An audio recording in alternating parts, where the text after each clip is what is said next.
SAR gabungan untuk mencari korban hingga saat ini. Ditambah lagi faktor cuaca yang saat ini tengah turun hujan di wilayah Cisarua. Ini juga menjadi tantangan tersendiri bagi tim SAR gabungan untuk mencari korban, saudara. Sebelumnya, di hari kemarin ada 50 kantong jenazah yang sudah diserahkan oleh pos DPI dan 36 korban sudah teridentifikasi. Kita akan tanyakan bagaimana sebenarnya apa yang menjadi penyebab longsor di Cisarua, Kabupaten Bandung Barat, Jawa Barat. Kita akan tanyakan kepada Direktur Eksekutif Wahana Lingkungan Hidup Jawa Barat.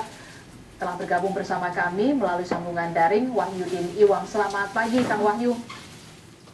Selamat pagi, Mbak. Iya, Kang Wahyu, ini kan Walhi sempat mengatakan longsor di Bandung Barat karena ada kegiatan yang tidak sesuai. Nah, bisa diceritakan sebenarnya kegiatan yang tidak sesuai ini maksudnya apa? Ya, pertama saya ingin menyampaikan, Mbak, bahwa faktor ya dan pemicu. Nah, saya ingin menyampaikan dulu faktornya dulu. Faktornya ini adalah satu adalah bentuk pengabaian yang selama ini telah dilakukan oleh pemerintah kabupaten dan provinsi. Karena saya tidak meyakini pemerintah kabupaten maupun provinsi itu tidak mengetahui aktivitas masyarakat yang berada di desa Pasilungu, Cisarua ya, gitu. Artinya fungsi dan kontrolnya ini tidak dijalankan. Itu adalah akumulasi peristiwa longsor yang terjadi, itu adalah akumulasi di mana abainya pemerintah selama ini. Satu itu adalah faktor.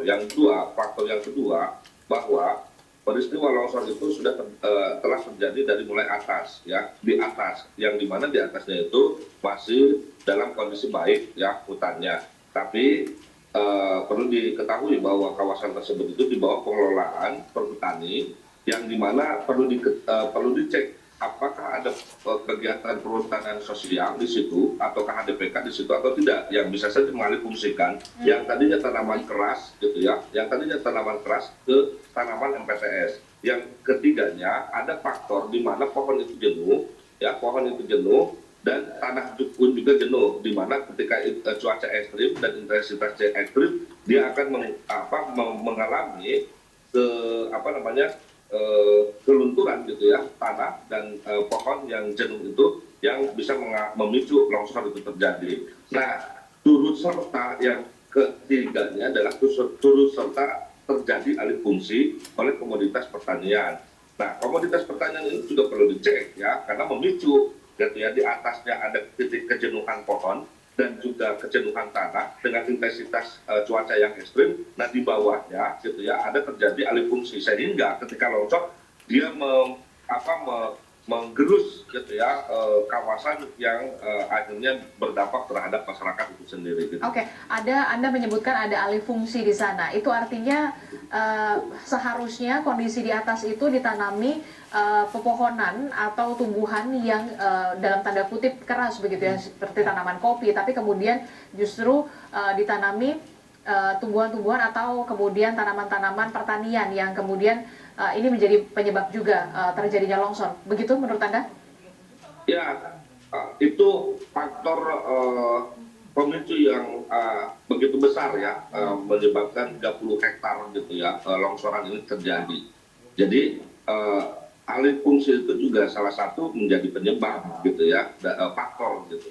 Selain apa yang tadi saya sampaikan, poin pertamanya itu ada bentuk pengabaian selama 20 tahun Walhi menyampaikan suara. Yang kedua, faktor keduanya itu adalah alih fungsi. Nah, yang ketiga, faktor ketiganya kalau melihat dari atas gitu ya, karena ini longsornya mulai dari atas gitu, itu memang kawasannya baik gitu ya, tapi ada tadi titik kejenuhan pohon dan titik kejenuhan tanah gitu ya. Nah, titik kejenuhan ini mempercepat kondisi kelabilan tanah yang akhirnya menyebabkan longsor. Nah, ketemu di bawahnya atau di tengah lah ya gitu ya. Di tengahnya, yang dimana di tengah itu telah terjadi alih fungsi. Nah, di tengah itu alih fungsinya itu oleh apa? Seharusnya di bawah pengelolaan perhutani itu tidak ada tanaman sayuran. Seharusnya gitu ya. Di bawah perhutani itu tidak harus ada tanaman sayuran atau bunga-bunga, apalagi tanaman sayuran ini itu dalam jenis kategori Afrika yang dihadirkan dari luar negeri kan gitu. Nah, artinya ini patut dicurigai apakah di belakang masyarakat itu ada pemodal yang selama ini juga dibiarkan atau seperti apa. Karena saya tidak setuju kalau misalnya masyarakat yang dikambing hitamkan gitu ya. Masyarakat itu bisa saja gitu ya menjadi buruh tani. Ada pemodal yang masuk sehingga sekian lama gitu ya terus melakukan perambahan untuk komoditi sayuran yang di bawah pengelolaan perhutani yang seharusnya itu tidak boleh. Yang kedua, di bawah pengelolaan perhutani itu ada saat ini itu sedang marak sekali ada kegiatan perhutanan sosial. Apakah di situ ada kegiatan perhutanan sosial atau tidak? Kalau ada, saya yakin peralihan fungsi itu dilegitimasi oleh perhutani gitu ya. Meskipun citra satelit mengatakan ada perubahan dari mulai 2000 sekian dan saat ini, tapi tetap kalau misalnya ada kegiatan yang mengalihfungsikan itu adalah pelanggaran gitu. Oke. Termasuk juga soal ini, dari data WALI, kawasan yang terimbas atau terdampak dari bencana longsor ini memang semestinya tidak ada permukiman di sana, hanya ada seharusnya lahan pertanian dan pertaniannya kemudian tanaman-tanaman keras begitu.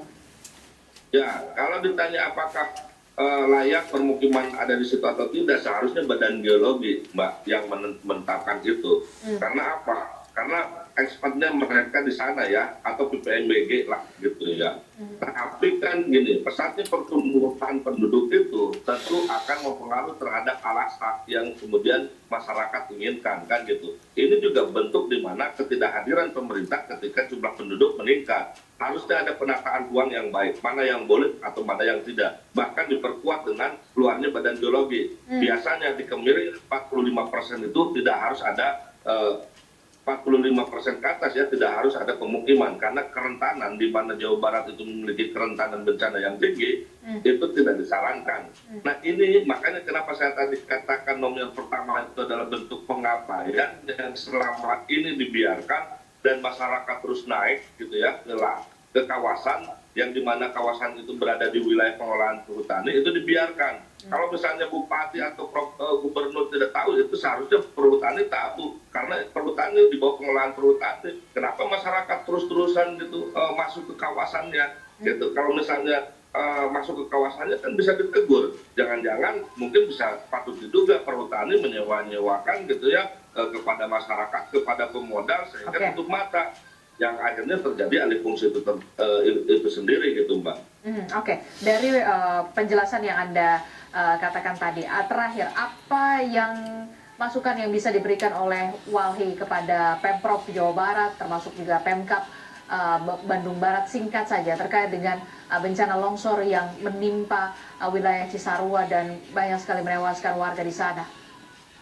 Mbak, saya tidak berharap bahwa statement saya ini dalam kategori siapa yang salah dan yang benar. Tapi yang terpenting, kalau memang kita cinta terhadap alam dan nyawa manusia, sudah seharusnya tidak harus gimmick-gimmickan.